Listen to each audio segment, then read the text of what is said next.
propuesta está el ingeniero Luis Domínguez y el expositor, el ingeniero máster Jorge Coll Calderón.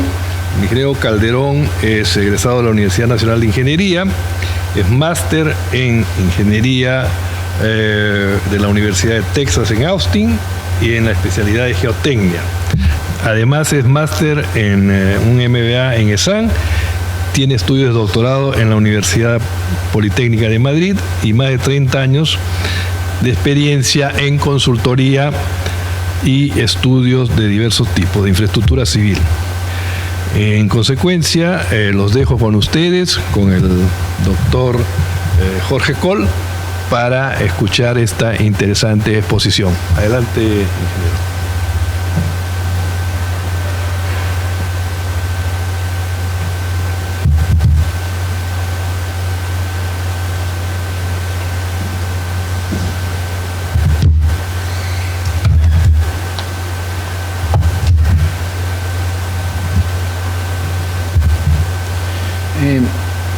Buenas tardes con todos, muchas gracias por asistir a esta presentación.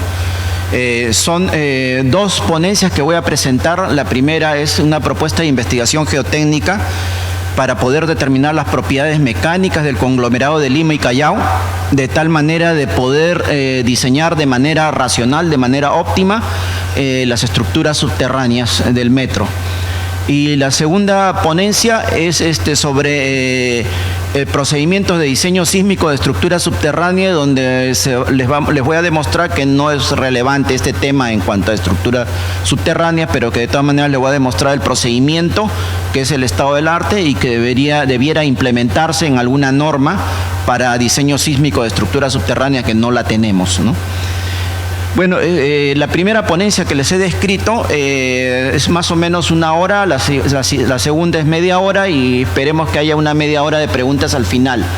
Ahora, este tema, esta lámina que estoy mostrando aquí todavía no es parte de la ponencia, pero quería comentarles de que para implementar la línea 2, 3, 4 y 6 del metro, de la red del Metro de Lima, son 120 kilómetros que faltan.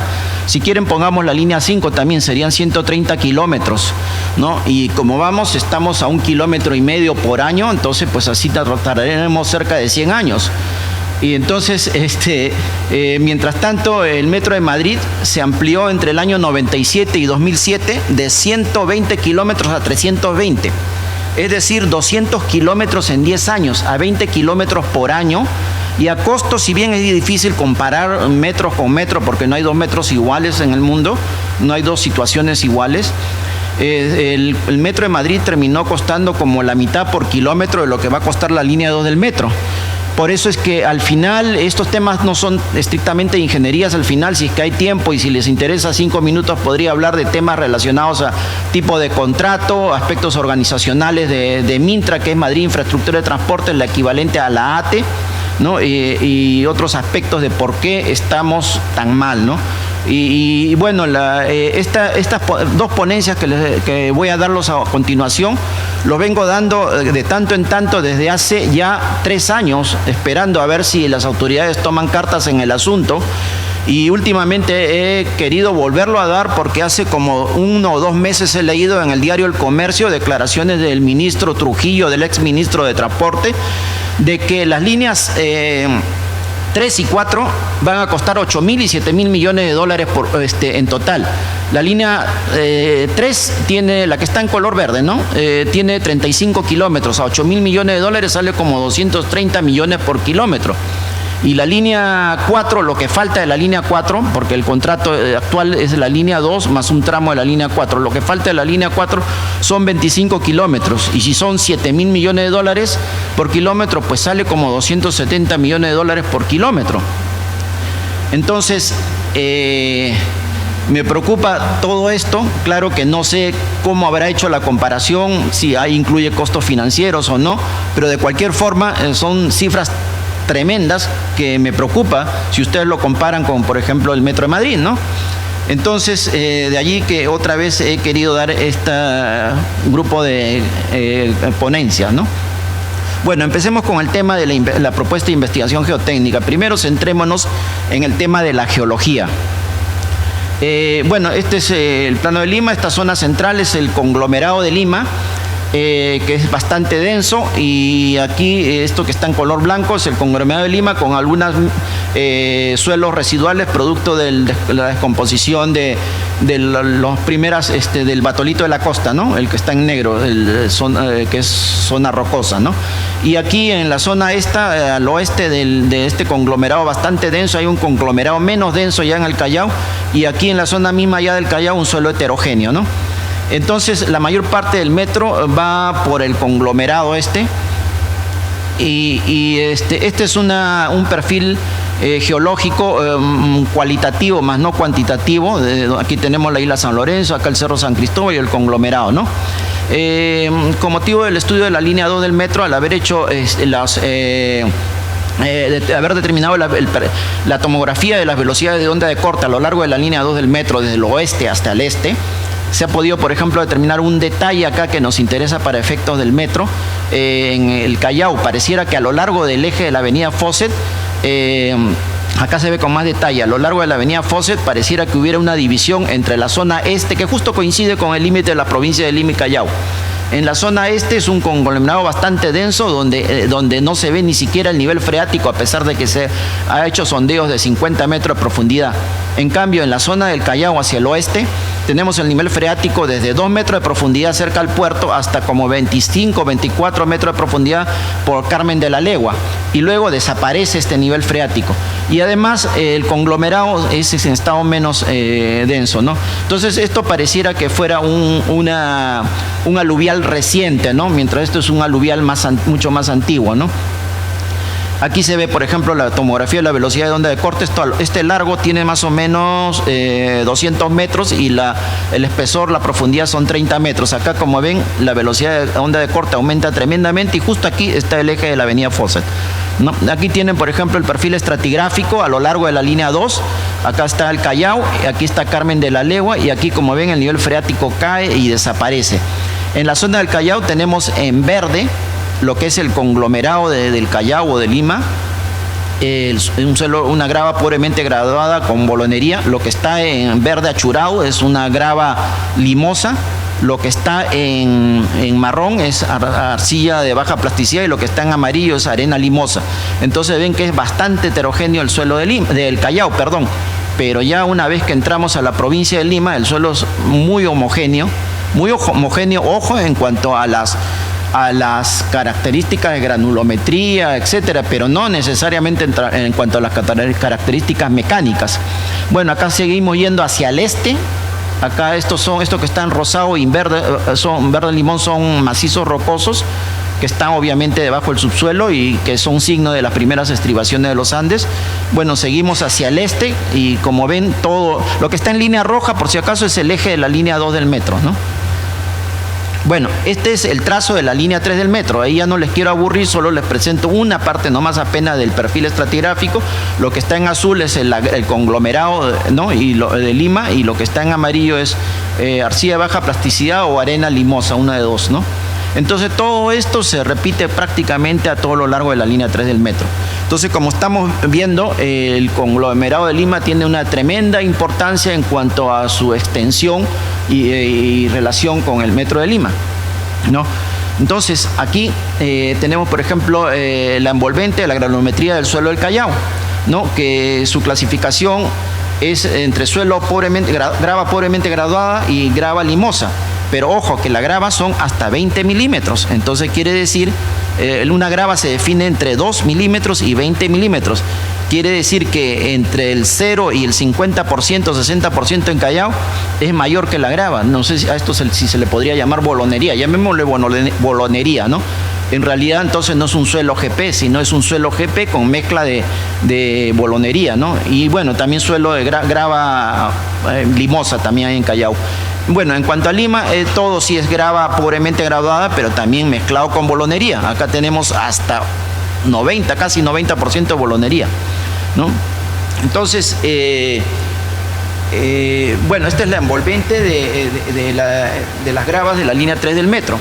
Acá se ha hecho, en el estudio de la línea 3 del metro, se ha hecho un conteo del tamaño de la bolonería porque eso es relevante para el tema del diseño de la tuneladora. y aquí está la distribución del material que es del tamaño de la grava o mayor, ¿no? Entonces aquí obviamente no se presenta el material que es menor que la grava, pero de aquí se puede deducir que grava que es 20 milímetros es del 60, o sea, el material que es mayor que la grava es del 65 al 95%. Y el material que es mayor de 35 milímetros es más del 50%. ¿Por qué estoy mencionando el 35 milímetros? Porque el diámetro del SPT es 35 milímetros, ¿no? Entonces, les voy a mostrar después que se han hecho muchos ensayos SPT, pero inútilmente, porque si se encuentran con bolonería, pues obviamente da rechazo, ¿no? Antes de continuar con los temas de los tipos de ensayos geotécnicos que se hicieron y luego el marco teórico sobre las propiedades, sobre el comportamiento mecánico de las gravas, quiero aquí entrar con algunas definiciones. Bueno, para empezar me gustaría saber de ustedes quiénes no son ni ingenieros civiles ni geólogos. ¿Ya? ¿Y ingenieros civiles? ¿Y geólogos?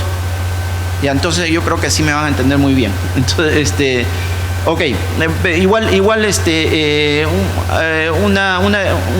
esta lámina la voy a usar para unas cuantas definiciones. Por ejemplo, acá la resistencia pico, que es la ocurrida a la máxima esfuerzo que ocurre. Esta es la resistencia residual que ocurre ya a deformaciones bastante grandes, ¿no? Nos interesa esta resistencia pico para asegurarnos que los diseños se aseguren contra el colapso, aplicándole el factor de seguridad correspondiente. Obviamente el factor de seguridad sería más grande cuanto más incertidumbre tenemos sobre cuál es la resistencia pico. Luego este es el módulo de elasticidad que nos permite determinar las deformaciones, ¿no? El módulo de elasticidad dinámico es el mismo que el módulo inicial. Ojo que a veces esto lleva a confusiones. Módulo de elasticidad dinámico no quiere decir que sea bajo cargas dinámicas, sino es aquel módulo determinado con la geofísica, con las velocidades de ondas de corte. Y ese módulo dinámico ocurre para cargas muy iniciales, para deformaciones prácticamente cero, ¿no? El módulo a mitad de carga o el E50 es aquel que ocurre a intermedio entre la carga entre el esfuerzo máximo y cero, ¿no? Entonces, y luego propiedades índice vamos a llamar a la clasificación de suelos, a la densidad, rugosidad, forma de granos, grosor de los granos. Grosor de los granos de repente definido por el D50 o el porcentaje de bolones, ¿no? Las propiedades índice podríamos llamar que son aquellas propiedades que son, digamos, más económicas de obtener, ¿no? Bueno, en la mecánica de suelos, propiedades índice le llaman al índice de plasticidad o a los índices de Atterberg y la clasificación de suelos, pero acá lo vamos a extender como propiedades índice aquellas propiedades que son baratas de obtener, porque determinar las propiedades mecánicas son caras y son muchísimo más caras para el conglomerado de Lima, como vamos a ver más adelante, ¿no? Ahora, empecemos con el tema de la cantidad y el tipo de investigación geotécnica realizada, con la cantidad sobre todo. Por ejemplo, acá tienen un estudio de unos franceses que dicen que requieren invertir más de 4% en la investigación del subsuelo y en los estudios para lograr que los adicionales de obra sean menos del 50%, ¿no? Acá hay un estudio más completo de la Asociación de Túneles de los Estados Unidos. Hizo un seguimiento de 80 y tantos túneles desde su licitación, construcción y luego entrega de obra, ¿no? Y concluyó que se requiere del 1 al 4% invertir en investigación geotécnica, del 1 al 4% del monto de obra, para que los adicionales no sean mayor al 10 o 20%, ¿no? Obviamente que esto puedes invertir menos mientras sea más óptima la investigación geotécnica propuesta, ¿no? Bueno, y también pues, mientras el suelo sea más homogéneo y de mejor calidad, pues se puede invertir menos, ¿no? Bueno, este estudio que hizo el Comité Nacional de Túneles de los Estados Unidos fue incorporado en el manual del Cuerpo de Ingenieros de los Estados Unidos, ¿no? Como una recomendación de lo que hay que invertir para poder acotar adecuadamente el presupuesto de obra en los túneles. Bueno, pues aquí ocurre que para efectos del expediente técnico que dio lugar a la licitación de la línea 2 del metro, ahora les voy a comentar las investigaciones que se han hecho con motivo de estos estudios, ¿no? Con motivo del estudio de la línea 2 del metro, se hizo ensayos SPT, que obviamente no tienen sentido. Esto de aquí, la boca esta es de 35 milímetros, ¿no? Y entonces estamos viendo que entre el 50 al 70 y tantos % de los materiales tienen tamaño mayor de 35 milímetros. Entonces, evidentemente, da rechazo. No tiene sentido hacer SPT. Las SPT valen muy bien para arenas y con ciertas reservas para arcillas. Y bueno, con limos vale bien para gravas, con cierta reserva. Bueno, vamos a ver, hay correlaciones en la literatura geotécnica de SPT versus gravas para determinar el ángulo de fricción. Pero ojo que gravas son hasta 20 milímetros y la boca del SPT son 35 milímetros. Y realmente en el suelo del conglomerado de Lima y Callao estamos teniendo grava y más bolonería que grava. Bueno, la norma de suelos y cimentaciones, la E050, se cura en salud y simplemente recomienda que no se use el SPT en gravas. Entonces, lo que ha ocurrido, como les dije, para el estudio de la línea 2 del metro, inútilmente se ha hecho SPTs. Y además, en la zona donde en el Callao, como hay arenas y arcillas, se hizo también lo que está bien, pero se hizo muy poco, demasiado poco. Bueno, yo no sé por qué escatiman tanto en la investigación geotécnica cuando es clave para poder acotar adecuadamente el tamaño de las estructuras, ¿no?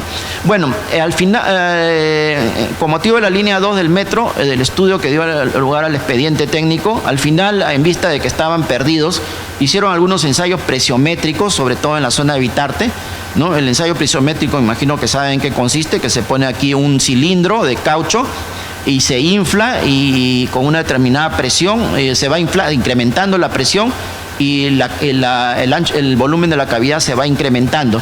Entonces, por las ecuaciones de la elástica se puede deducir los módulos de elasticidad del suelo, ¿no? Pero ocurre que los propios fabricantes no lo recomiendan esto para gravas. Aquí quiere decir A, alta recomendación, B, recomendación mediana, y C, poca recomendación. Pues la gravas está como de poca recomendación. Esto es lo que dicen los propios fabricantes. Y la razón es la siguiente, porque claro, al inflar este cilindro, se basa en ecuaciones de la elástica, entonces asume que se infla de manera homogénea, y simétrica, como está en la figura de la izquierda. Pero cuando tenemos bolonería, como aquí en este caso, ya la forma del inflado es heterogéneo, asimétrico, ¿no? Entonces hay todas esas irregularidades, y la prueba es que al graficar aquí el módulo de elasticidad versus la profundidad, lo lógico es esperar que esto crezca linealmente con la profundidad. Pero sin embargo, en la bolonería, en el conglomerado de Lima, vemos esta tremenda dispersión. Aquí en el Callao no hay tanta dispersión, quizás por lo que la bolonería es más chica y hay menos bolonería, ¿no? Por ejemplo, es el estudio de la línea 3 del metro, de los datos presiométricos en que grafican el módulo de elasticidad, el E50, ¿no? O sea, el módulo a media carga versus la profundidad. Y a pesar de que aquí está en escala logarítmica, hay una dispersión tremenda. Si estuviera en escala aritmética, la dispersión sería aún mucho mayor, ¿no? Bueno, en la zona de Callao, con motivo del EDI en el cual intervine, como tenía datos del módulo dinámico y el módulo E50 obtenido de los presiométricos, he podido hacer algunas pequeñas correlaciones del módulo dinámico sobre el E50 para gravas. Acá tiene más o menos el orden de 3 a 7 o 10 por seguridad, y para arenas es más alto, para arcillas es más alto aún, ¿no? Bueno, el módulo dinámico y el módulo de corte dinámico se puede obtener en base a las velocidades de onda de corte que se habían obtenido previamente. Bueno, sin embargo, esto es una correlación preliminar porque ha sido en base a pocos datos, ¿no? Bueno, para el estudio de la línea 3 del metro se hicieron varias calicatas de 30 metros de profundidad, calicatas pequeñas que son bastante peligrosas, pero yo no sé, ahí no se puede hacer casi ningún ensayo con una calidad adecuada, porque con un espacio tan pequeño parece que solo se han dedicado a contar bolonerías, ¿no? Como vieron en la foto anterior. Entonces al final todos terminan recurriendo a los ensayos de corte directo in situ que se hicieron desde inicio de los 80. La UNI empezó con los primeros ensayos con el profesor Humala, que ya falleció. Y estos ensayos de corte directo in situ se hacían sobre muestras de 70 por 70 centímetros, ¿no? Sin embargo, yo hasta en un inicio recomendaba estos ensayos en el año 2012, pero luego me di cuenta que los resultados que se obtienen son demasiado variables y la razón es, se los voy a explicar a continuación, ¿no? Estas son todas las, en el año 2012, una docena de ensayos que recolecté de la literatura, ¿no? Pero los datos que se obtienen son estos. La resistencia máxima es esta de acá, 46 grados de ángulo de fricción, 64 kilopascales de cohesión. Y el mínimo es 34 grados de ángulo de fricción y 10 kilopascales de cohesión. O sea, hay un rango demasiado amplio, ¿no? Entonces el problema ahí es entonces qué valor escojo, ¿no? Ojo que les comento que este valor más bajo fue obtenido en la esquina de la avenida Universitaria con Colonial, o sea, a 1 kilómetro de la frontera con Callao dentro del conglomerado de Lima. Ojo que no hay ningún ensayo en el conglomerado de Callao, ningún ensayo de corte directo in situ. Y otro valor bajo fue obtenido en Miraflores cerca de los acantilados, pero son como 12 datos, ¿no? Y con motivo del estudio de la línea 3 del metro, como ya fue en el año 2014, me imagino que ya se habrán hecho mayor número de ensayos, pero acá está toda la colección de ensayos que se hizo, y como ven acá, hay tremenda diferencia entre los valores de resistencia al corte máximo y el mínimo, ¿no? Entonces también otra vez se sigue con la misma duda, ¿qué valor uso para diseñar, ¿no? Acá, por ejemplo, es un ensayo que se hizo en el conglomerado de Lima cerca de la frontera con Callao, y entonces se ve cosas raras. Por ejemplo, esto que está en azul representa una muestra de suelo a menor presión de confinamiento que esto que está en rojo, y sin embargo tiene más resistencia, una cosa absurda, ¿no? Entonces, ¿a qué se debe esto? A que al tallar la muestra tú no saben qué bolón, qué tamaño de partículas estarán en el plano de falla. Acá puedes tener una partícula de un tamaño bastante grande y acá uno pequeño, entonces obviamente este te da mucho más resistencia que este otro de arriba. Bueno, entonces ahí fue que revisé la literatura sobre la influencia del tamaño de la muestra y del tamaño de las partículas en el resultado de la resistencia al corte. Y todos estos 3 papers coincidían en que se requiere que el tamaño de la muestra sea al menos 6 veces mayor que el tamaño de la partícula de máximo tamaño, ¿no? Y en suelos mal graduados se requiere que sea 20 veces, ¿no? Ahora, el suelo de Lima, el conglomerado de Lima y de Callao, con las justas es un suelo pobremente graduado, es un GP. Un poco más si hubiera sido un suelo bien graduado. Por eso un poco arbitrariamente he escogido 1/10, el ratio del diámetro de la partícula de mayor tamaño sobre el diámetro de la probeta, ¿no? Entonces eso debe ser menor que 1/10. De esta manera, de acuerdo al rango de granulometría que hemos visto en las láminas anteriores, necesitaríamos que la caja para el ensayo de corte directo para la grava de Lima sea entre 70 a 200 centímetros y en Callao entre 30 a 120 centímetros. Sin embargo, hemos visto que estos ensayos de corte directo in situ son en cajas de 70 centímetros. Entonces, esa es la razón por la cual obtenemos resultados de resistencia al corte en un rango demasiado amplio. Bueno, otros ensayos que se pueden hacer, bueno, no he visto que se haga esto de muro de contención, carga sobre muro de contención, pero en Lima sí he visto que se hace muchas veces ensayo de carga sobre placa, pero la placa solo mide 30 centímetros. ¿Qué pasa si tienes un bolón grande debajo o qué pasa si no tienes ningún bolón y son partículas más chicas, ¿no? Pero igual esto solo nos permite determinar los módulos de elasticidad, más no la resistencia, porque tendría que ser carga gigantesca, ¿no? Bueno, otro tipo de ensayos que se hizo para el estudio de la línea 2 son de refracción sísmica, que nos permite determinar la velocidad de onda de corte, pero la refracción sísmica también ya es obsoleto para suelos aluviales, porque la refracción sísmica puede distinguir la velocidad de onda de corte cuando hay un cambio brusco, por ejemplo, cuando tienes el aluvial sobre el basamento rocoso. En cambio, cuando tienes todo aluvial, va creciendo poco a poco y la refracción sísmica no puede detectar las diferentes velocidades de onda de corte a diferentes profundidades. Aparte que si hay un suelo subyacente más débil que uno suprayacente, no lo detecta tampoco. Sin embargo, se usó esto, también se tiró dinero por gusto al agua, ¿no?, para el estudio de la línea 2 del metro. El crosshole es caro porque se tiene que hacer 2 sondeos. El downhole se hizo con motivo del EDI de la línea 2. El problema es, sale un poquito, este está bien, el downhole, pero sale un poquito más que la velocidad de onda de corte, quizá porque mucha de la onda se propaga a lo largo del revestimiento de acero, ¿no? No lo sé. Pero bueno, el ensayo que te da una buena resolución y que se está usando en Lima, creo que ya desde hace 7, 8 años, es el análisis multicanal de ondas superficiales, que consiste en poner, puedes poner los geófonos que quieras, los receptores, pero en esta figura hay 12 receptores y un punto de aplicación de la carga. Entonces, las recepciones de los movimientos y la aplicación del movimiento, es un poco complejo, se descompone en serie de Fourier y entonces se determina para cada frecuencia de onda su velocidad, y cada frecuencia de onda está asociada a una longitud de onda y la longitud de onda tiene cierta proporcionalidad con la profundidad que representa. De allí que se puede más o menos deducir en 30 metros de profundidad con mayor resolución la velocidad de onda de corte, cómo va variando, y además puede detectar sin problemas un extracto subyacente más débil que uno suprayacente, ¿no? Por ejemplo, es la tomografía con este ensayo más B doble, bidimensional 2D, ¿no? Aquí, por ejemplo, tenemos un estrato débil, esto que está en color verde.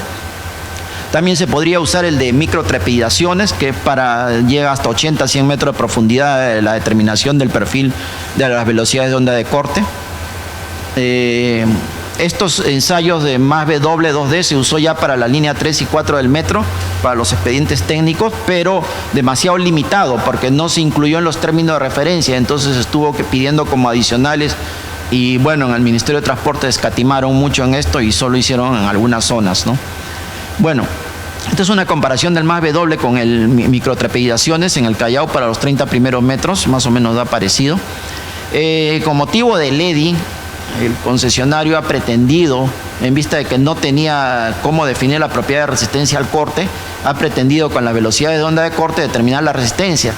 Pero la velocidad de onda de corte nos sirve muy bien para determinar las propiedades deformacionales, pero no la resistencia. Por ejemplo, en la literatura geotécnica he encontrado esta relación, ahora les explico. Hace mucho tiempo, ahora en los años 70, 80, se determinó esta relación que el módulo de corte dinámico es proporcional a una constante por el esfuerzo efectivo elevado a la 0.5. Entonces, esta constante se ha tratado de correlacionar con la densidad relativa, y la densidad relativa a la vez se correlaciona con el ángulo de fricción del suelo. Entonces esta correlación vemos que es pobrísima. Aquí vemos el R cuadrado, no veo bien, pero creo que dice 0.15. O sea, es una correlación pobrísima. Quizás sea porque esta investigación que hicieron estas personas que está aquí al pie de la lámina, lo hicieron sobre gravas de diferente tipo. Entonces habría que hacer una investigación ad hoc para la grava de Lima, a ver si esta correlación mejora siquiera algo, ¿no? Bueno, otros ensayos que se hicieron fue de densidad in situ, pero también acá tenemos el problema que el diámetro para el cono de arena son 16.5 centímetros. Entonces aquí de repente estamos con problemas con el caso de que haya bolonería importante, ¿no? Bueno, ahora vamos a ver las consecuencias de no conocerse adecuadamente las propiedades mecánicas del conglomerado de Lima. Por ejemplo, acá hice un pequeño análisis de equilibrio límite para el ataque de un túnel, ¿no? Con este método de Agnostu Kovári, ¿no? Con una cuña y un silo de equilibrio límite. Entonces, para una cobertura de suelo de 20 metros sobre la corona y una presión cero sobre el ataque contra el suelo, y con los factores de seguridad recomendados por el Eurocódigo, por ejemplo, he determinado que para la resistencia máxima en ese rango que hemos visto obtenido con el corte directo in situ, podemos tener un diámetro a sección llena de 28 metros y con la resistencia mínima un diámetro de menos de 3 metros. Esto tiene una implicancia tremenda en los costes.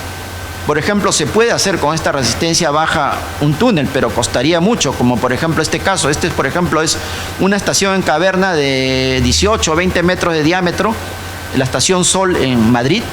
Entonces, se puede construir de 18 metros de diámetro, pero es muy costoso. Entonces, en cambio, si la resistencia al corte fuera la máxima, de 46 grados y 0.64 kilos por centímetro cuadrado, pues sería mucho más barato porque se puede abrir una sección de 28 metros de diámetro sin problemas, ¿no? Ahora, también he hecho un pequeño análisis para el muro pantalla en caso de estaciones con trinchera. Y entonces, para la resistencia menor, tenemos un momento flector como de 2,5 veces para la resistencia máxima. Y el empotramiento requerido también son como el triple para la resistencia menor. No he hecho en costos cuánto significa esto, pero probablemente 1,5 veces siquiera, ¿no? Respecto del costo para el caso de la resistencia mínima respecto a la máxima. Ahora, esto también se refleja, este problema, en los estudios que hicieron para la línea 3 del metro y los estudios que hicieron para la línea 4 del metro. Ojo que las conclusiones que les voy a decir ahora, los resultados de estos estudios, se los escuché al director de la ATE en noviembre del 2017. Los que hicieron el estudio de la línea 3 para las estaciones propusieron que sea tipo trinchera, con el sistema top-down, como esta, por ejemplo. Yo diría que en vez de muro pantalla podría ser hasta más económico con muro pilote, ¿no? Bueno, los muros pilote, tendría que, entre pilote y pilote, tendría que ponerse este revestimiento apoyado en los pilotes, no como hicieron, por ejemplo, en el bypass de 28 de julio, que lo único que hicieron lo chocretearon entre pilote y por eso se rajó. Bueno, y mientras el estudio de la línea 4 propone que se hagan las estaciones en caverna, lo cual me extraña porque siempre en caverna es más caro, pero a veces hay que hacerlo cuando, por ejemplo, tenemos acá el caso de la vía expresa de Javier Prado y entonces no podemos hacer la estación en trinchera desde la superficie. Hay que entrar por un pozo al costado, luego aquí un acceso de un túnel y luego lo que está en rojo sería a lo largo de 120 a 150 metros la estación en caverna de 18 metros de ancho, ¿no? Bueno, eso es lo que propone el estudio de la línea 4, ¿no? Esta es, por ejemplo, una estación en caverna. Y luego, en cuanto al túnel, o sea, lo que va de estación a estación, los que hicieron el estudio de la línea 3 dicen que todo se haga con tuneladora. Los que hicieron el estudio de la línea 4 dicen que todos los túneles se haga tipo mina. Eso se basa en la experiencia del metro de Santiago. En Santiago quizás sea el suelo más parecido al de Lima porque también tiene grava con bolonería, aunque la diferencia es que ahí el contenido de finos es 30%, mientras que en Lima tenemos 10% de contenido de finos, incluso menos, ¿no? Entonces, como ven, hay mucha diferencia entre lo que proponen la línea 3 y los que hicieron el estudio de la línea 4. Quizás uno sea muy arriesgado, el otro muy conservador, no lo sé, pero eso es resultado de no conocerse correctamente las propiedades mecánicas del suelo de Lima. Por lo menos, por ejemplo, como la zona de Vitarte son 4,5 kilómetros, se hizo tipo mina, ¿no? Como este caso de aquí, porque no estaba en ese momento la tuneladora disponible y son 10 metros de diámetro. Se hizo sin problemas y según escuché a la gerenta del concesionario hace como 2 años, fueron como 3 veces más rápido las máquinas de lo que inicialmente supusieron. Entonces parece que es una alternativa bastante interesante construirlo tipo mina, como lo hacen en Santiago, ¿no? Todos los metros subterráneos, todos los kilómetros que se hicieron en metro subterráneo en Santiago, lo han hecho tipo mina. Bueno, ahora seguramente de repente algunos se preguntarán, pero ¿cuál es el problema con el conglomerado de Lima si tantos años que tenemos la ciudad, que se vienen construyendo edificios, etcétera? Bueno, les comento una cosa. Lo que pasa es que cuando construyen edificios hay carga vertical y entonces la trayectoria de esfuerzos de carga se va por acá y cae en una zona donde la cohesión es poco relevante y el ángulo de fricción correlaciona mejor con la densidad, y el suelo de Lima es tan bueno para carga vertical que el costo de las cimentaciones, aún para edificios altos de 30, 40 pisos, son mucho menos que la superestructura, por lo que la gente no se ha preocupado por acotar adecuadamente las propiedades mecánicas del conglomerado de Lima. En cambio, para estructuras subterráneas como hay descarga, la cohesión tiene mucha relevancia, ¿no?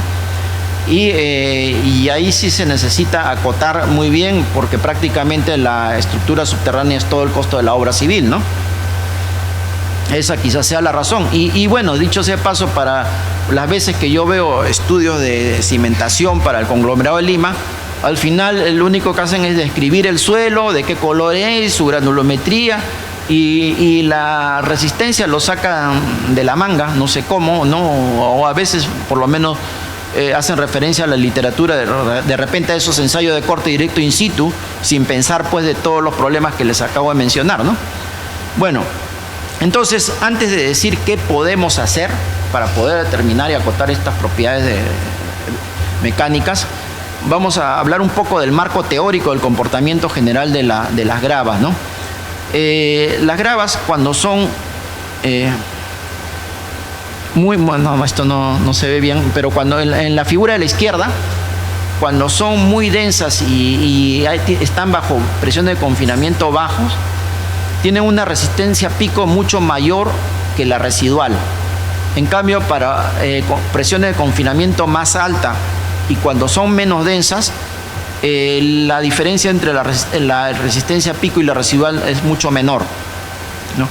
Y lo mismo en la figura de la derecha se muestra el cambio volumétrico. Cuando es demasiado denso, hay dilatación, ¿no? En cambio, cuando es medianamente denso, no hay casi cambio de volumen, ¿no? Esta es la envolvente de la resistencia al corte. Es la resistencia al corte residual en gravas, según investigaciones que ya no he querido poner acá, pero todas las investigaciones que se han hecho a lo largo de muchos años en diferentes lugares del mundo, todas concluyen que la envolvente de la resistencia al corte residual para gravas y bolonería y enrocado es más o menos curvo, o sea, no sigue la ley de la envolvente de Moore-Coulomb, que es recta, sino es curva, como se muestra ahí, ¿no? Como se está mostrando acá, ¿no? Y como les dije, para presiones de confinamiento bajo tienen la resistencia pico mucho mayor que la residual. Esta es presión de confinamiento bajo aquí y esta de acá es para presión de confinamiento alto, ¿no? Y las investigaciones que también se han hecho es que para la resistencia residual en las gravas, si es que no hubiera cementación, no tiene cohesión, la cohesión es simplemente cero. Entonces vamos a ver qué ocurre en el acantilado de Lima. Como acá está bastante empinado este acantilado y son varios metros de altura, evidentemente tiene una importante cohesión. Pero lo que sucede es que este acantilado estamos seguramente con el esfuerzo aquí con el punto rojo, no ha llegado a su resistencia pico. Mientras que estas gravas que están al pie, que es el coluvial de esto que se ha desprendido, ya está en su situación de esfuerzo residual, ¿no? Entonces eso es lo que está ocurriendo en el acantilado. Entonces lo interesante sería determinar cuál es la resistencia pico. Ahora, los suelos granulares correlacionan con estas propiedades índice que les estoy mostrando aquí, ¿no? Con la compacidad o densidad, con la forma y rugosidad de los granos, con el grosor de los granos y con el tipo de granulometría, si es uniforme o es abierta, ¿no? Ahora, el tipo de granulometría nos olvidamos porque todo es el mismo suelo en Lima, es una grava con la justa pobremente graduada, ¿no? La forma y rugosidad también es subredondeada, también nos olvidamos porque tiene un mismo origen. En cambio, la densidad o compacidad y el grosor de los granos va variando, entonces vamos a tener en cuenta, acuérdense bien, esas propiedades índices para tratar de correlacionar la resistencia al corte. Una vez que lo determinamos de manera racional, tratar de correlacionar con esas propiedades índices para que luego en la investigación geotécnica masiva nos aboquemos más a la determinación de las propiedades índices, porque acuérdense que determinar la resistencia al corte es muy caro y sobre todo muchísimo más caro para el conglomerado de Lima. Acá quiero hacer detenerme un poco, porque la investigación geotécnica debería la gente tomarlo como algo estadístico. Muchas veces veo estudios de obras lineales de que toman una muestra, lo envían al laboratorio, hacen solo un ensayo de corte directo en laboratorio, un triaxial, sacan su cohesión, su ángulo de fricción y lo presentan como que eso vale para muchos kilómetros, ¿no? Y encima con todos los decimales que presentan en los informes. De verdad que esto es ridículo, porque el asunto es hacer una estadística de las propiedades índices y en base a eso poder ver qué tipo de muestra es la que se ensaya, qué tipos de muestras son las que se ensayan en laboratorio, ¿no? Bueno, quizá la anisotropía podría influir, no lo sé, porque como es un depósito aluvial, quizás se deposite casi en sentido del lado más largo, porque ojo, no es totalmente redonda, el conglomerado tiene una esfericidad de 0.74, si fuera totalmente redonda sería 1. Entonces, quizás por eso es que también en el sentido vertical podría haber más resistencia que en el sentido horizontal, ¿no? Bueno, entonces visto este marco teórico, vamos a ver qué se puede hacer en el mediano y largo plazo. Personalmente, si yo fuera autoridad, pues pediría que se fabrique una cámara triaxial grande de 1 metro, como por ejemplo tienen en la Universidad de Chile, de 1 metro de diámetro por 2 metros de altura, que se justifica plenamente porque todas las obras civiles de toda la red del metro valdrán 15 mil millones de dólares. Entonces se justifica plenamente construir esta cámara triaxial grande para obtener la resistencia al corte y las propiedades deformacionales, ¿no? Pero si acaso no quieren, pues en el corto plazo y de manera urgente e inmediatamente, habría que hacer lo siguiente, que ahora les explico. Lo que el plan se basa principalmente en ensayos de corte directo en caja grande en el laboratorio para poder controlar las variables, porque in situ no controlan las variables. Puedes tener un bolón grande, uno chico en el plano de falla. Y luego también determinar las velocidades de onda de corte para de manera indirecta determinar las propiedades deformacionales, ¿no? Ahora se los explico. El problema con el ensayo de corte directo es que solo determinamos el desplazamiento entre el bloque inferior y el bloque superior, pero no podemos determinar la deformada, ¿no? Para poder determinar el módulo de corte, pero bueno, como les dije, eso lo podemos hacer con las velocidades de onda de corte. Por ejemplo, estos son unos datos de unos ensayos de corte directo en el CISBIT. ¿Por qué digo en caja grande? Digo en caja grande en el CISBIT porque creo que es el único laboratorio que tiene caja de 60 por 60 centímetros en laboratorio, ¿no? Entonces, acá se han hecho unos ensayos en caja grande manteniendo el criterio del tamaño de la partícula sobre el tamaño de la probeta menor que 1/6 y han dado resultados bastante razonables, es decir, a mayor densidad, mayor resistencia y a mayor presión de confinamiento, mayor resistencia. No hay las cosas raras que les mostré antes con el ensayo de corte directo in situ, ¿no? Ahora, ¿qué se puede hacer? Porque la caja es de 60 por 60 centímetros. Entonces quiere decir que la partícula, si ponemos como 1/10 el criterio, la partícula de máximo tamaño no debiera ser de más de 6 centímetros y tenemos bolonería de mayor tamaño. Entonces he visto unas investigaciones que se hicieron, por ejemplo, lo que está en corte directo en cajas de 30 por 30 centímetros, lo que está en verde es la curva granulométrica del suelo natural. Lo que está en rojo es la curva granulométrica paralela al del suelo natural. Y lo que está amarillo con verde es la curva recortada. Entonces, ¿qué quiere decir esto? Que al... perdón. Ya, ¿qué quiere decir esto? Que, por ejemplo, ahí la curva en verde tiene 25 milímetros, ¿no? Y la probeta tiene 300 milímetros, o sea, está bien, pero queremos reducir, queremos quitarle las partículas más grandes. Le quitamos partículas mayores a 12 milímetros, las partículas que son más de 12 milímetros los retiramos y lo reemplazamos en peso, partículas de 12 milímetros o algo menos, ¿no? Y ahí resulta la curva recortada en amarillo, ¿no? Entonces, la resistencia que se obtuvo entre la curva verdadera y la curva recortada se obtuvieron resistencias al corte muy parecidas. En cambio, en la curva paralela en rojo, la resistencia al corte fueron mucho menores. Acá se han hecho ensayos para 3 densidades relativas, ¿no? Entonces, esto es para la curva granulométrica de Callao a la izquierda y de Lima a la derecha. ¿Qué pasaría si recortaríamos la curva? Están las curvas granulométricas en caso de que recortáramos las curvas granulométricas para poder usar las cajas de 60 por 60 centímetros del SISMIT. No, repito que esto es importante en laboratorio para así poder controlar las variables, las propiedades índices, ¿no? Ahora, volviendo al tema de las propiedades deformacionales, ¿no? Esta es otra curva que se conoce desde hace muchísimas décadas, investigaciones que se han hecho por todo el mundo, en que relaciona para ensayos dinámicos triaxiales o de otro tipo dinámicos también, que se relaciona el módulo de corte secante sobre el módulo de corte dinámico en función de la deformación por corte. Entonces, de esta manera se puede construir la curva esfuerzo de deformación, ¿no? A la derecha tienen la curva que les mostré anteriormente para gravas y a la izquierda la curva esfuerzo de corte de deformación que se puede construir en base a ese gráfico. Como tenemos ahí el módulo de corte secante, pues se puede construir, ¿no? Ahora, los pasos a seguir para la investigación geotécnica especial. O sea, la investigación geotécnica especial, repito, se buscaría correlacionar la resistencia al corte con las propiedades índice. Entonces, voy a leer. Primero se trataría de formar una malla en todo el conglomerado de Lima. Depende también del presupuesto, el número de calicatas a ejecutarse.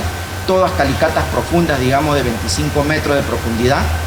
Entonces, antes de abrirse la calicata, se haría un ensayo más W1D, es decir, para determinar el perfil de la velocidad de onda de corte. Luego se excavaría la calicata en 3-4 niveles diferentes, para que en 3-4 niveles diferentes se tomen muestras, se clasifique, se haga densidades in situ con un método ad hoc a la granulometría y quizá algún ensayo de corte directo in situ en caja grande, pero viendo bien después del ensayo cuál es la superficie de falla, qué tipo de partículas ha habido, ¿no? Y si es necesario, si se puede, si el presupuesto permite, quizás hacer ensayo de corte directo in situ en caja más grande que los 70 centímetros, ¿no? Bueno, todas esas muestras se enviaría al laboratorio, al SISMIT, para poder hacer los ensayos de corte directo en laboratorio, en caja de 60 por 60 centímetros, y allí trataríamos de correlacionar la resistencia al corte con la densidad y el tamaño de la granulometría. El tamaño de la granulometría quizás expresado en el D50 o el porcentaje de bolonerías, ¿no? Y para diferentes presiones de confinamiento, pero sobre todo hay que incluir la presión cero, porque la cohesión, determinar la cohesión es muy relevante para las estructuras subterráneas, ¿no? Para el caso del Callao, obviamente la calicata llegaría justo hasta donde estaría el nivel freático y las muestras esas se podrían ensayar saturadas para conocer el comportamiento que podría tener en el Callao, si hay alguna influencia en la saturación de esas muestras. Porque en la zona de Lima la humedad es bajísima, 3-4% por ahí, ¿no? Bueno, entonces en el punto donde se ejecutó la calicata profunda, podemos por correlación con las propiedades índices definir cuáles son las diferentes resistencias al corte y podríamos tratar de ver si podría correlacionar con la velocidad de onda de corte. Bueno, las propiedades deformacionales, como ya les dije, se definiría en función de la velocidad de onda de corte y además por retroanálisis del monitoreo que se está haciendo actualmente en las construcciones, para la cual el Ministerio de Transporte debería tener control sobre esos ensayos, porque la información que se va obteniendo es bastante valiosa. Yo no sé si estarán teniendo control sobre eso, lo dudo. Bueno, esto es el esquema de lo que les decía, ¿no? 3 niveles, digamos, 3 o 4 niveles en una calicata profunda. En cada uno de ellos se clasificaría, determinaría la densidad seca, se haría lo más un ensayo de corte directo in situ y se harían varios ensayos de corte directo en laboratorio para ver cómo correlaciona con el D50 y con la densidad, ¿no?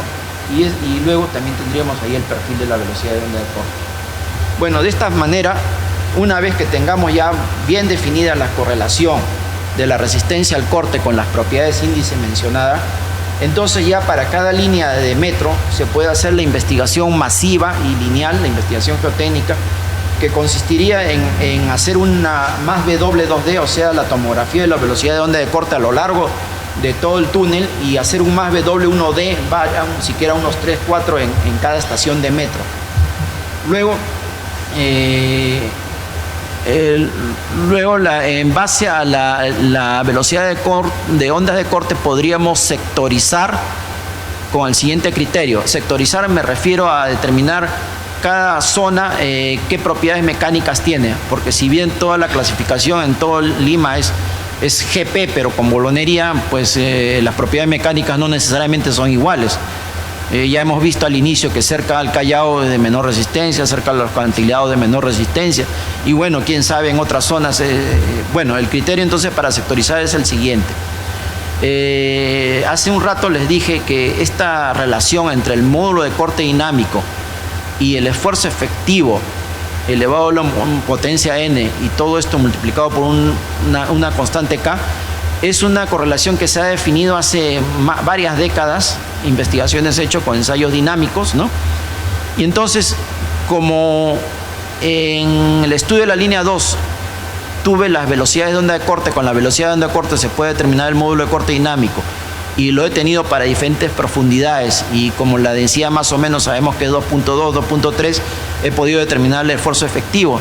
Entonces me ha permitido hacer esta correlación para el conglomerado de Lima, donde tenemos esta relación que se ve aquí abajo, donde esta constante es 5.580, y para el conglomerado del Callao lo mismo, esta constante es 2030.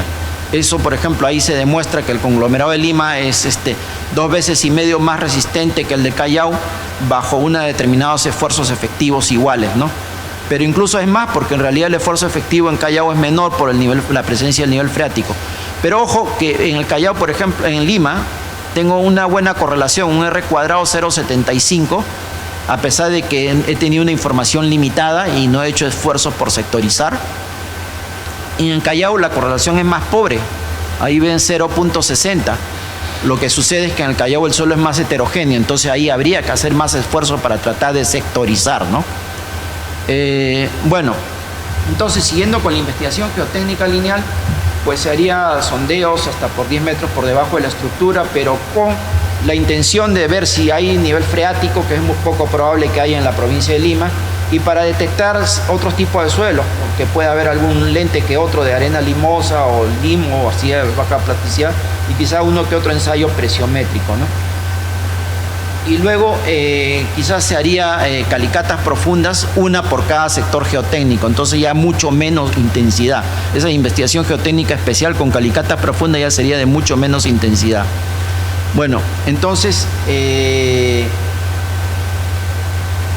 como se observa en estos pasos, el objetivo de los ensayos más W2D y de los ensayos de las calicatas profundas es la de determinar de manera conjunta las propiedades mecánicas de las gravas para cada sector geotécnico de la línea del metro en estudio, mientras que el objetivo de los sondeos es la definición del perfil estratigráfico con la ayuda complementaria de las calicatas profundas, así como la determinación de las propiedades mecánicas de los otros tipos de suelos como arena y arcillas, que tienen muy escasa presencia, ¿no? Entonces, en conclusión, la insuficiente y no adecuada investigación geotécnica hecha hasta ahora no permite diseñar de manera óptima. Por lo tanto, se recomienda una primera etapa de investigación geotécnica especial con el objetivo de obtener correlaciones confiables de la resistencia al corte con la densidad seca y la granulometría, y un intento de correlacionar con la velocidad de onda de corte. Y luego la investigación geotécnica masiva, que se obtendría la velocidad de onda de corte, la tomografía a lo largo de toda la línea de metro, las abundantes propiedades índices para poder correlacionar con la resistencia al corte obtenida en la investigación geotécnica especial, y quizá una investigación geotécnica especial pero de baja intensidad, ¿no? Debido a lo muy costoso que es. De esta manera, la investigación geotécnica especial y la investigación geotécnica masiva permitirían diseñar las estructuras subterráneas de una manera óptima y sin especulaciones. Bueno, hasta ahora todo esto es la primera ponencia, no sé cuánto tiempo tengo hasta ahora. Es para la propuesta y la investigación geotécnica, esto que es el diseño de cómo se hace el diseño de sísmico de las estructuras subterráneas. Pretendo que sea menos de media hora. Entonces vamos a empezar. Primero las estructuras subterráneas, el tema del sismo no es muy relevante y siempre comento lo siguiente, ¿no? Por ejemplo, el terremoto de México de septiembre del año 85, que entró en resonancia el sismo con el suelo de México, la arcilla esa blanda que hay de alta plasticidad. Y entonces y el periodo natural de ese depósito es más o menos 1.5 segundos, que coincide más o menos con el periodo natural de los edificios de 12 a 18 pisos. Y precisamente se cayeron varios edificios diseñados con código moderno del ACI, edificios de 12 a 18 pisos en la Ciudad de México, en ese terremoto. No sé si se acordarán. Sin embargo, en el metro no pasó ningún problema. Luego, en el año 2010, en febrero, en el terremoto de Chile, en Santiago tienen toda una red de autopistas y entonces las vigas que se apoyan sobre los pilares se apoyan sobre el neopreno y necesitan una distancia mínima al borde del apoyo para que no se caigan las vigas. Y esa distancia mínima se determina en función del sismo, ¿no? Entonces fallaron en el diseño y se cayeron varias vigas de los puentes de las autopistas de Santiago. Sin embargo, en el metro subterráneo no pasó nada. Entonces, lo que aquí pretendo presentar es la propuesta del ingeniero Wang hecha en el año 93, el ingeniero Wang de la firma Parsons y Brinkenhoff, un procedimiento de diseño sísmico de estructuras subterráneas que diría que es el estado del arte en este momento y que convendría que se implemente en alguna norma peruana, porque no tenemos ninguna norma para diseño sísmico de túneles, ¿no? El tema sísmico viene principalmente por las ondas de cuerpo, las ondas P, que son ondas de compresión y tensión y paralelas a la dirección de propagación de la onda, y las ondas S o de corte, que son movimientos transversales a la dirección de propagación de las ondas. Y las ondas de cuerpo vienen de bastante profundo y las ondas de superficie son aquellas de cuerpo que han sido atrapados cerca de la superficie, ¿no? Entonces, en base a esto viene la teoría de ondas, se basa en este tipo de ondas, ¿no? Que son las mostradas allí, más o menos la forma de los movimientos. Entonces, en este propuesta el ingeniero Wang propone diseñar por el sismo, de acuerdo al máximo sismo de diseño. Recomienda que las estructuras se diseñen primero para la condición estática y después se verifique por sismo. Eso es así porque generalmente no domina el sismo en el diseño de las estructuras subterráneas. En cambio, para un edificio alto, un rascacielos, hay que tener en cuenta, hay que dimensionar según el sismo. En cambio, aquí pues puede diseñarse simplemente, predimensionarse directamente con las condiciones estáticas. Bueno, se verifica entonces esa estructura bajo el efecto del sismo y en términos de ductilidad y resistencia. Y el sismo prácticamente impone el desplazamiento de la estructura subterránea. Esas son las combinaciones de carga que recomiendan para el sismo máximo de diseño. Ojo que para las estructuras subterráneas recomiendan usar una ductilidad baja, porque dicen que si se raja mucho, costaría mucho reconstruir o reparar la estructura subterránea. Por eso es que, pero sin embargo no está definido cuál es la ductilidad a usarse en estructura de concreto armado subterráneas. Lo único que dice es usar ductilidad baja y procurar que incluso se quede en el rango elástico, ¿no? Durante el comportamiento sísmico, sobre todo para cuando se diseña bajo las condiciones de servicio. Bueno, si se diseña para el sismo máximo, hay que darle suficiente ductilidad en las zonas críticas para acomodar las deformaciones impuestas, o bien también se reanaliza la estructura asumiendo rótulas plásticas en las zonas críticas y obteniendo una redistribución de momentos y fuerzas. Se tiene que evitar módulos de potenciales de inestabilidad, como por ejemplo el mostrado aquí a la figura de la derecha. Se tiene que evitar esos mecanismos. Este ya sería aceptable, ¿no? Bueno, entonces en cuanto al sismo operativo, pues simplemente las deformaciones no deben permanecer en el rango elástico, ¿no? Y estas son las combinaciones donde usan factores mayores que para el sismo de diseño, ¿no? Ahora, ¿cuáles son los tipos de deformaciones que ocurren? Ocurren los que están aquí en la figura de la izquierda, que es debido a movimientos a lo largo del túnel. Acá hay movimientos de compresión y tracción y aquí se forman curvaturas, ¿no?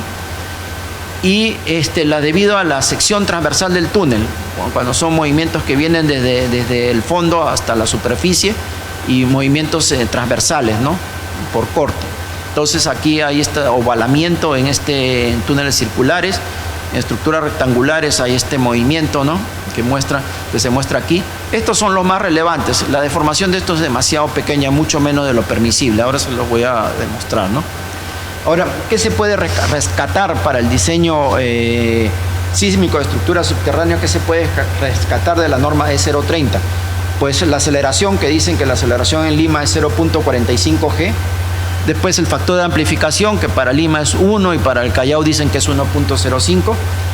El tema del factor de importancia, bueno, esa es una discusión un poco subjetiva que no quiero meterme casi, pero por ejemplo para edificaciones usan 0.45 G y para edificaciones equivale a un periodo de retorno de 475 años, que es un 10% de probabilidad de ser excedido en 50 años.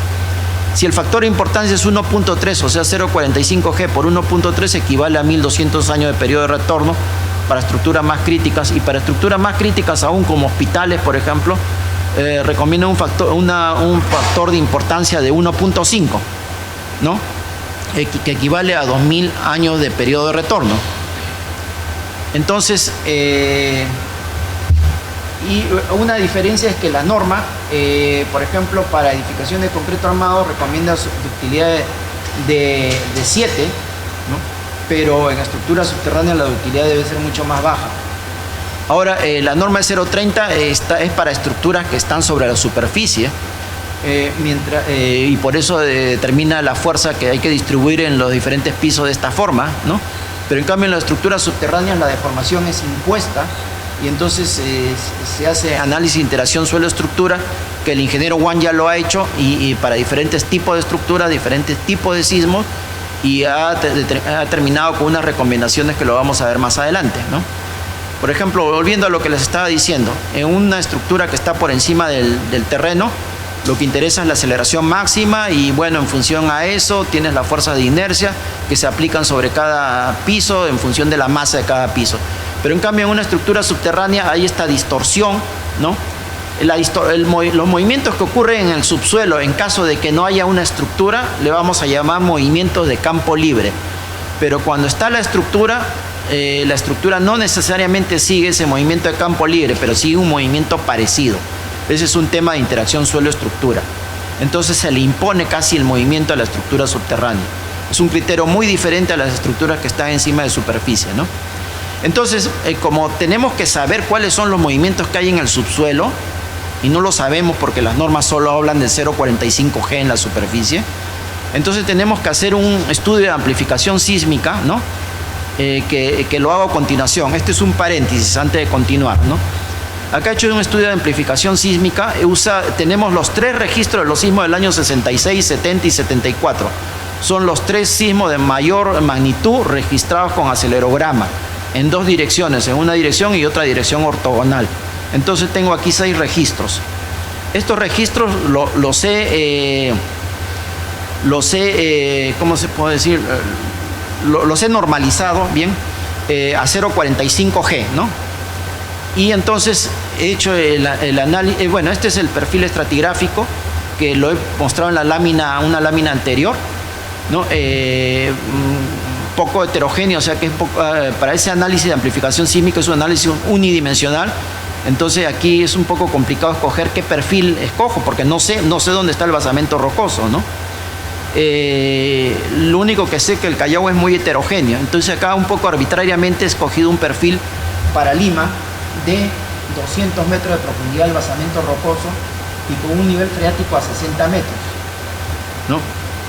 Y en el Callao, y además con un conglomerado denso en todo ese perfil de 200 metros de profundidad. En cambio en Callao he escogido un perfil de 90 metros de profundidad, y en los 30 metros superiores es un conglomerado menos denso, que lo hemos visto ya en las láminas anteriores de la investigación geotécnica propuesta, y debajo un conglomerado denso, que lo hemos podido ver uno que otro con los ensayos de microtrepidaciones. y el nivel freático a 5 metros de profundidad. Eso evidentemente es arbitrario, el Callao es mucho más arbitrario, porque en Callao tendríamos que escoger varios perfiles estratigráficos por la heterogeneidad, o sea, niveles freáticos a diferentes profundidades. Bueno, y entonces se acordarán la ecuación que deduje por correlaciones para el módulo de corte dinámico, en función del cual se puede ir acá a la inversa y determinar la velocidad de onda de corte, porque el perfil de velocidad de onda de corte es un input para el análisis unidimensional que se va a hacer, ¿no? Entonces acá tenemos en rojo para el Callao y en azul para el conglomerado de Lima, ¿no? Hay ese cambio ahí a 30 metros, porque a 30 metros en el conglomerado de Callao se vuelve denso, ¿no? Igual que el de Lima. Otra vez aquí tenemos esta curva de módulo de cortes secante sobre el módulo de corte dinámico en función de la deformación del corte. Y esta es la curva del amortiguamiento. No se ve casi, pero el amortiguamiento es mayor cuando la deformación al corte es mayor. Entonces, de esta manera se puede construir la curva de esfuerzo de corte, deformación de corte, ¿no? Y el amortiguamiento tiene cierta proporcionalidad con el área de este loop, ¿no? Este loop tiene más área mientras la deformación sea mayor, ¿no? Y viceversa. Entonces, con un programa Shake basado en la teoría de ondas y un análisis en frecuencia no lineal equivalente, he podido hacer el análisis para determinar, por ejemplo, acá el espectro de respuesta. En realidad esto no nos interesa para las estructuras subterráneas, pero sí para las estructuras sobre el terreno. Aquí, por ejemplo, tenemos la deformación efectiva de corte para Lima, en función de la profundidad para el conglomerado de Lima. Y acá tenemos para el conglomerado de Callao. Estamos viendo que en el conglomerado de Callao es como 4 veces mayor la deformación de corte que en el conglomerado de Lima. Estos datos sí nos interesan para la estructura subterránea, ¿no? Bueno, acá tenemos la velocidad en función de la profundidad. Bueno, en la AASHTO, creo, si no me equivoco, hay unas recomendaciones que relacionan la velocidad máxima, la aceleración máxima en superficie con la velocidad de la partícula a diferentes profundidades en función de dos constantes que dependen de la profundidad, de la distancia del sismo, del tipo de suelo. Pero ojo que eso es basado en sismos americanos con contenidos de frecuencia diferente a los sismos peruanos. Entonces, debiéramos hacer un análisis serio de este tipo, más completo. Yo lo hice apenas con poco tiempo que tuve y con información limitada, ¿no? Y entonces se ve que las constantes son algo diferentes, porque nuestros sismos tienen contenido de frecuencia más altos, ¿no? Esta, por ejemplo, es la variación de la aceleración con la profundidad para Callao, el anterior para Lima, etcétera, ¿no? Entonces, las conclusiones y recomendaciones parciales por el momento respecto a este análisis de amplificación sísmica son las siguientes. Los grandes sismos que hemos tenido en Lima, o sea, digamos mayor que 0.10 de la gravedad, ocurrieron en los años 66, 70 y 74, pero todos se han registrado en el conglomerado de Lima. No se dispone de ningún registro en el conglomerado del Callao, ¿no? Entonces, otro tema es lo que les acabo de decir, que hay estas constantes que relacionan valores con la aceleración máxima en superficie, de tal manera de poder diseñar las estructuras subterráneas. Los datos que tenemos son de sismos americanos, por eso es que he hecho este estudio de amplificación sísmica con sismos peruanos, ¿no? Ahora, el análisis, o sea, ¿para qué hacemos con el Callao? Como tenemos el registro en Lima, entonces se hace con lo que se llama un proceso de deconvolución, o sea, desde los registros que tenemos en la superficie del conglomerado de Lima, se lleva por un proceso de deconvolución hacia el basamento rocoso. Y luego del basamento rocoso se hace el proceso inverso de deconvolución con el perfil estratigráfico del Callao para llevarlo a la superficie del Callao o a las zonas cercanas a la superficie. De esta manera se determinan varias variables como velocidad, distorsión de corte, aceleración a diferentes profundidades tanto en Lima como en Callao. Evidentemente este tipo de investigación hay que extenderlo, usar por ejemplo los registros de los pozos de Sedapal para conocer el nivel freático en diferentes zonas de Lima. hacer ensayos más completos geofísicos en Callao por su heterogeneidad, etcétera, ¿no? Y además, ojo, que yo he usado el shake, convendría usar el método de elementos finitos con el Quake Windows, por ejemplo, porque los sismos, para el caso de sismo de mayor de 0.4 G, porque ya entra ahí en el rango ya muy no lineal, ¿no? Bueno, entonces como dato práctico les comento lo siguiente. En Callao, más o menos a 20 metros de profundidad, donde está típicamente las estructuras subterráneas del túnel, en Callao las distorsiones son como 4 veces lo que ocurre en Lima. Son 50 a 90, 10 a la menos 5, y en Lima entre 15 y 25 por 10 a la menos 5. Sin embargo, en la norma de 0.30, la distorsión máxima de entrepiso para una estructura de concreto armado es de 700 por 10 a la menos 5, pero eso permite una ductilidad de 7. Entonces, para el caso de Lima, si usamos un coeficiente de importancia de 2, me equivoqué ahí, debería haber usado de 1,5. Bueno, aún usando de 2, las deformaciones se mantienen en el rango elástico, en las estructuras de concreto armado. Es decir, no es relevante el sismo para las estructuras subterráneas de Lima. Y para Callao, me olvidé de decirle, aquí ya estoy incluyendo un factor de interacción suelo-estructura que se lo voy a explicar más adelante, un poco que me ha adelantado a las conclusiones, ¿no? Y para Callao, usando un factor de importancia de 2, requeriríamos una ductilidad de apenas 1.8, ¿no? Entonces yo creo que esta ductilidad es baja. Quizás en Callao podría más o menos tenerse algún pequeño cuidado, ¿no?, para el tema del sismo, pero sin embargo igual no es muy relevante, ¿no? Bueno, entonces, como les dije, hice un paréntesis acá para poder determinar las propiedades de amplificación sísmica para el conglomerado de Lima y Callao. Entonces, continuemos con el proceso de diseño de las estructuras subterráneas. Veamos el tema de las deformaciones axiales y de curvatura en campo libre a lo largo del eje de túnel. Ya les dije que esto es mucho menos relevante que las deformaciones de distorsión por corte, ¿no? Pero veámoslo sin embargo, ¿no? Bueno, estos son, las deformaciones se determinan en función de la ecuación de la teoría de ondas, que asume que el medio es homogéneo, isotrópico y elástico, demasiado hipotético, pero igual no importa, porque vamos a ver que las deformaciones son demasiado pequeñas, ¿no? Ahí están las deformaciones, tanto en el sentido de compresión, ¿no?, el longitudinal, y por curvatura, ¿no?, las deformaciones por curvatura. Y estas son funciones de la velocidad de la partícula, de la aceleración de la partícula, de la velocidad de onda y del radio del túnel, ¿no? La deformación por curvatura suele ser mucho menor que la deformación axial. La deformación axial total es la que se muestra ahí en la ecuación, ¿no? Y entonces acá he reemplazado con algunos datos típicos para el metro de Lima, ¿no?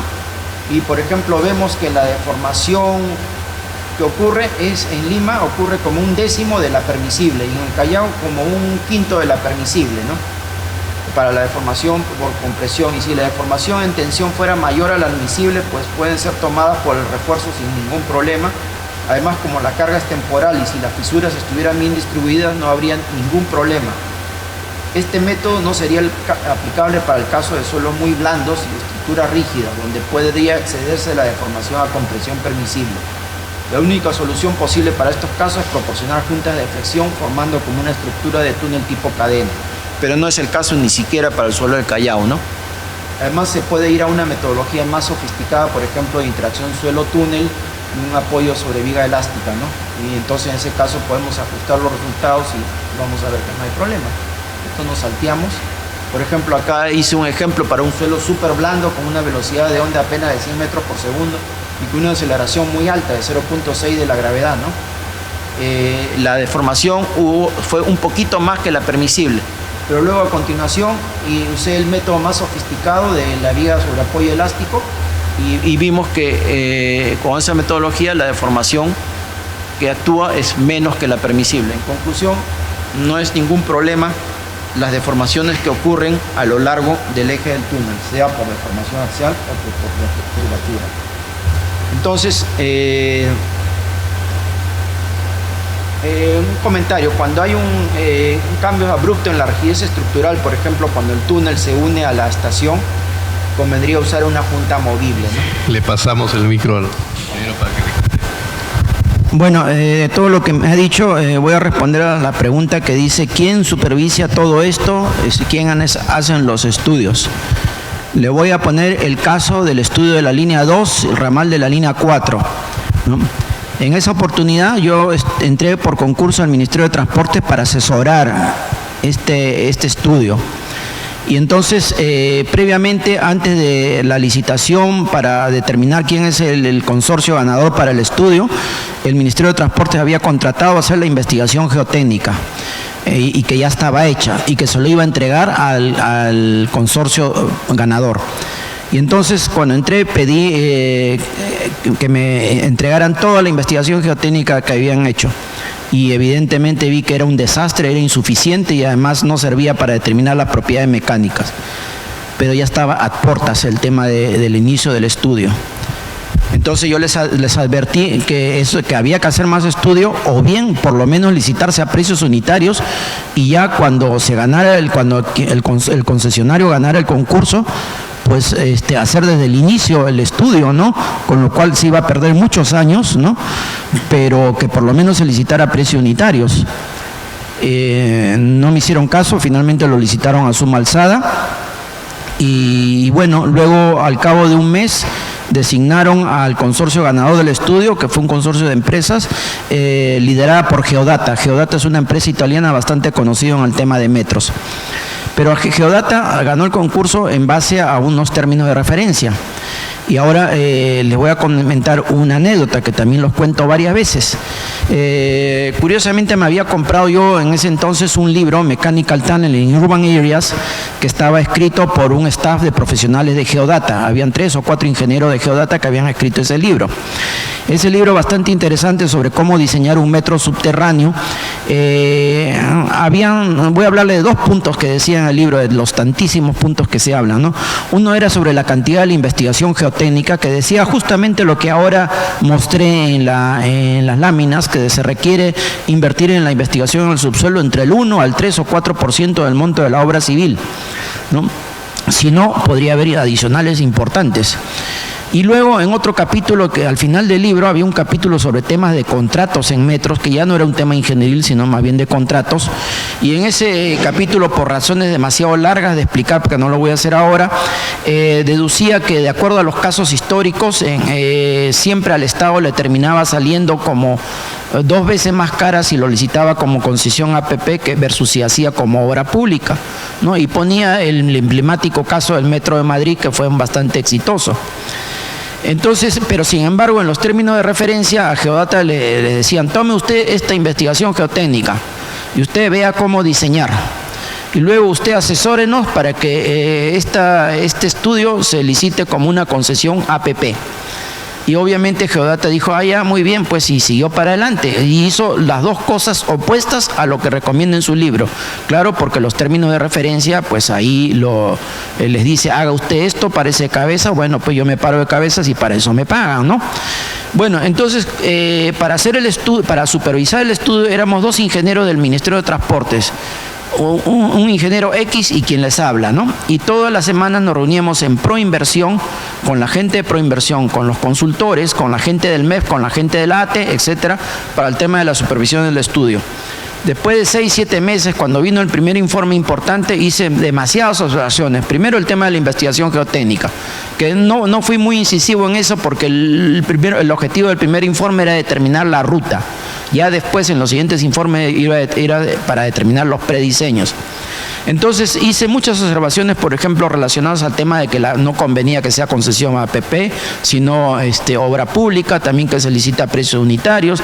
También recomendaba que no vaya por el Callao, no solo porque había poca demanda, sino que también había problemas de posible tsunami. Además, el suelo era de baja calidad y habiendo poca demanda y siendo de baja calidad, pues salía una estructura mucho más cara que en Lima, ¿no? Y varias otras observaciones que no me acuerdo, ¿no? Entonces mi jefe me dijo, si tú no apruebas esto, no te vamos a renovar tu contrato, ¿no? Y obviamente que le mandé rodar, ¿no? Y al otro ingeniero le dijo lo mismo. Y el otro ingeniero firmó. Y entonces el otro ingeniero me dijo posteriormente, estando a solas, mira, he tenido que firmar porque tengo que pagar la matrícula de mis hijos de la universidad. Y entonces, conclusión, yo ya no seguí en el Ministerio de Transportes y el otro ingeniero sí siguió. Y mi jefe a los 5 meses le suben a viceministro. Ese es el premio por ser un firmón, ¿no? Y aparte otro ingeniero que no tenía nada que ver con el metro lo invitó a que firmara y firmó, y este ingeniero lo subieron luego a director de transporte, a director de caminos y ferrocarriles, ¿no? Así es como trabaja el Ministerio de Transporte. Los firmones son los que suben de cargo, y los ingenieros, mientras conozcan más de un tema técnico y mientras sean honestos, lo más probable es que terminen que lo choteen, ¿no? Esa es la realidad, y esa realidad parece que sigue. Muy bien, ¿hay alguna otra pregunta o comentario? Bueno, no habiendo más preguntas, si alguien tiene interés en presentar sus inquietudes al capítulo, con mucho gusto, bienvenidos son, y vamos a tener todo el interés de poder desarrollar. Muy bien, ahora el ingeniero Luis Domínguez, profesor principal de la UNI, va a, en nombre del capítulo, porque el ingeniero Domínguez es el vocal del capítulo de Ingeniería Civil, va a darle un pequeño reconocimiento por parte del capítulo al ingeniero Coll. Adelante, por favor.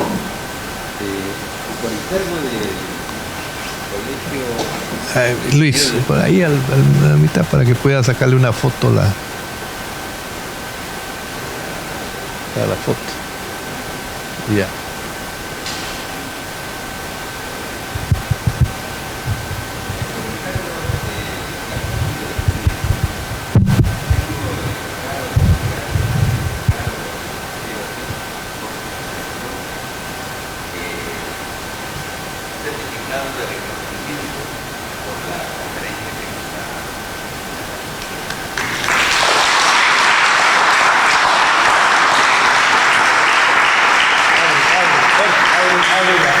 Muéstrala, a ver, por favor. Ajá, ahora.